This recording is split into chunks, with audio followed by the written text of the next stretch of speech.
This is first grade Module 4. Artists from all over the world make works of art. There is a social studies standard that says first graders will learn the names of the continents, so I base the works of art by continent. And at the beginning of each lesson, I show the map of the continents, and we review what we've already learned about artwork from each continent and describe and compare the works from the different continents before we move on. For the map of the continents, besides using a document reader or a pull-down map, the Treasures program has a big book called Wonders that has a picture of the Liberty Bell on the front, and it has a great map of the continents on page 10. Our essential question is, how does art look in different parts of the world? I remind the children that in big cities all over the world, we do things pretty much the same. Our clothes look alike, we listen to the same music, we watch the same movies, our cars, our buildings look alike, our art even looks alike. So the artwork that we're going to look at is artwork generally from outside the cities, and it's traditional. And traditional means that it's the way people have done things for a long time. This is our objective. At the end of this unit, you will be able to match works of art with the continent where they were made. This is the performance task. I have the students match pictures I give them of typical artwork, and they lay it down on the map of the continent. These are the art standards for the full unit. Describe and compare art of different peoples of the world. I don't use the word culture, it's a 5th grade word. Tell what materials were used to make the art. Make art that looks like art from different places.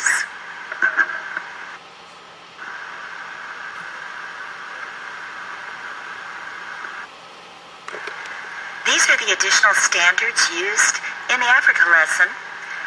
Using texture, using sculptural materials, describing reasons for making art, combining flat shapes to create a new shape, and then creating new shapes from that shape, dividing circles in halves and using the terms halves and half of.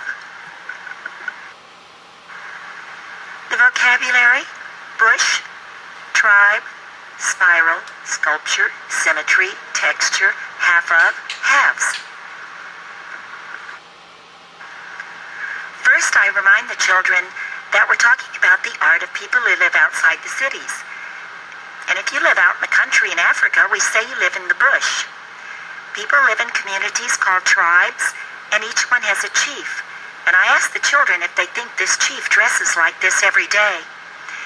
Then we look at the elements of his costume, and we notice the seashells. What does that tell us about where he lives? Look at this dancer's costume. It's made of dried grass. People in the bush use whatever they can find to make their artwork. Look at the mask. It's long and narrow. That's because it's made of wood, and tree trunks are long and narrow. Look at the mask on the right. It's long and narrow. This is called a beautiful lady dance mask. All over the world, we have different ideas about what's beautiful. And then the mask on the left, she's also considered very beautiful in her part of Africa. Look at the rolls of fat on her neck. Where she's from, often people don't have enough to eat, so they're very thin. And the way to show that you're rich is you buy a lot of food and you eat it all. Long necks are considered really beautiful in another part of Africa. They started putting neck rings on these ladies before they were 2 years old.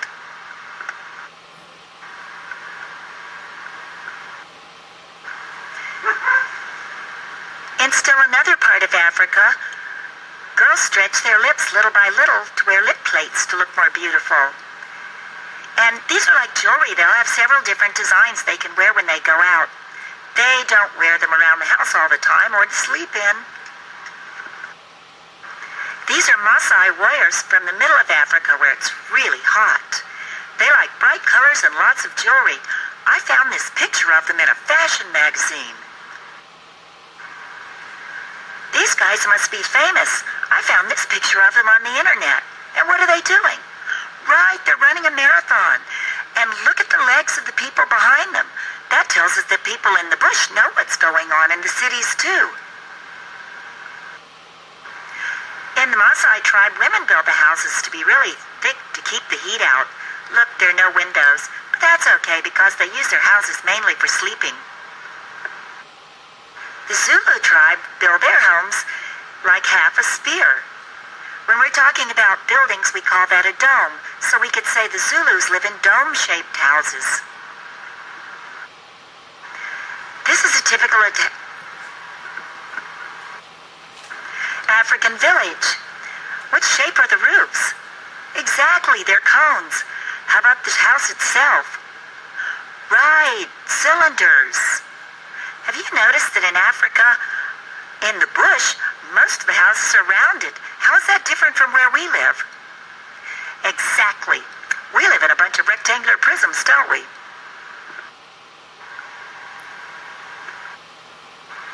This is an African sculpture. Sculpture is art that's not flat, like a picture. What's the biggest thing about this sculpture? Exactly, the head. They make the heads very large because the head's the most important thing about us, because that's where we think. In Africa, they believe that how we think is so important because how we think makes us the person that we are. And look at the body. No detail like on the head, not even hands. That's because the body's not important. It's just something to carry your head around on. Look at these two African sculptures. The lady on the left has lots of detail on her large head, but look, they didn't even bother to put legs on her. But still, they put jewelry on, which tells us that jewelry is very important to the people in the bush.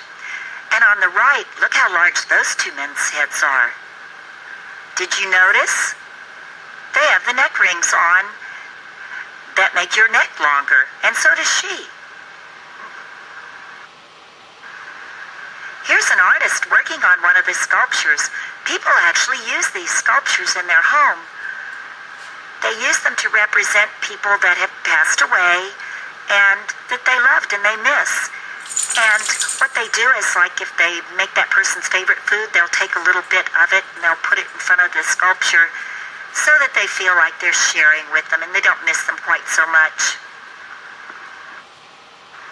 Now it's your turn to make African art. We can't go out and cut down a tree, but we can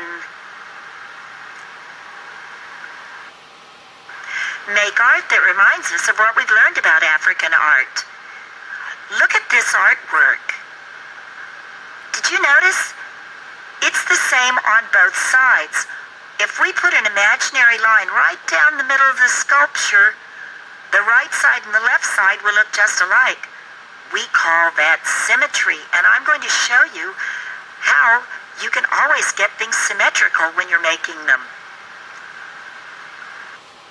Teachers, you'll need construction paper, black or brown for the figure, and a bright color for the background, a white or yellow crayon, 3 bright colors of yarn, some oil pastels for the forehead, glue stick, sequins if you have some, the colored drinking straws to make the jewelry, some white glue and scissors. To make the figure, I have the students fold the paper in half lengthwise with me. We make a crease at the top. Then we take our white crayon and we make a half circle that far. Then we make a straight line down, one over, one back to the fold. Then we put our finger there, and we draw around it. And then I have them cut it out while it's folded. Once it's cut, we discuss symmetry and talk about this being half of a circle and this being half of a circle. And I've found that it's really important that I explain to them that we need to put the glue on the side where we can see the crayon, and that we use very little glue really. And then we glue it onto our other paper.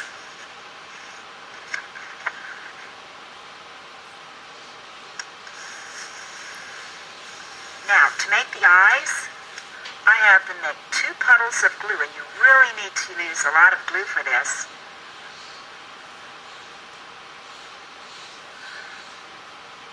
Then I have them watch me make the first eye, and then we do it together on the second one.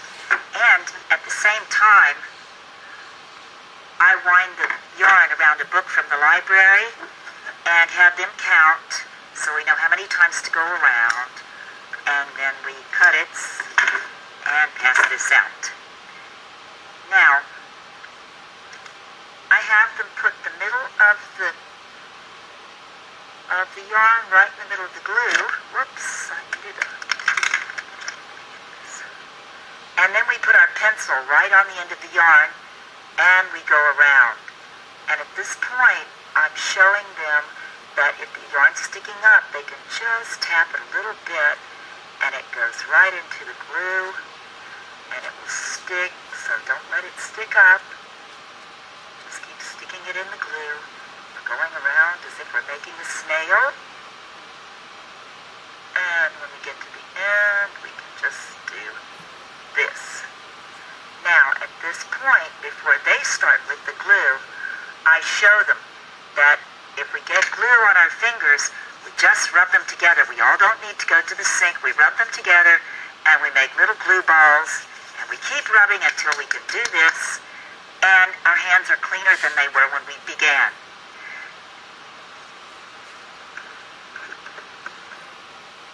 I happen to have some sequins, so we put a twinkle in their eye. It's another good thing for developing fine motor skills.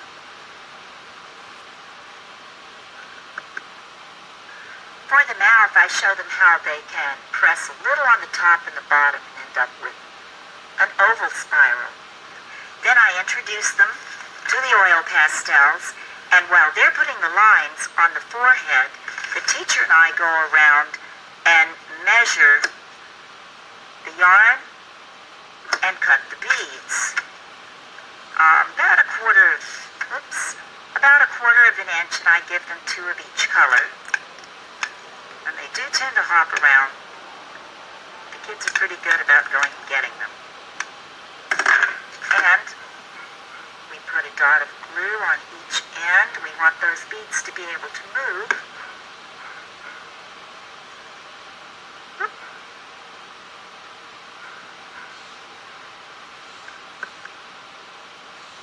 They get 2 of each color, so we talk about how we could divide that up. So on mine, I used 3 on the necklace and 5 on the belt.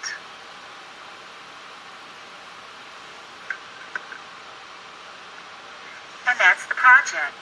In the beginning of the lesson, when I'm checking what they know about Africa, they usually come up with the animals. So I ask them what they've learned. And they tell me different things, but most of all, I make sure that they understand that how we recognize African art is, at least the sculpture, is that it has a very large head compared to the body. And we go over again that it's made of wood.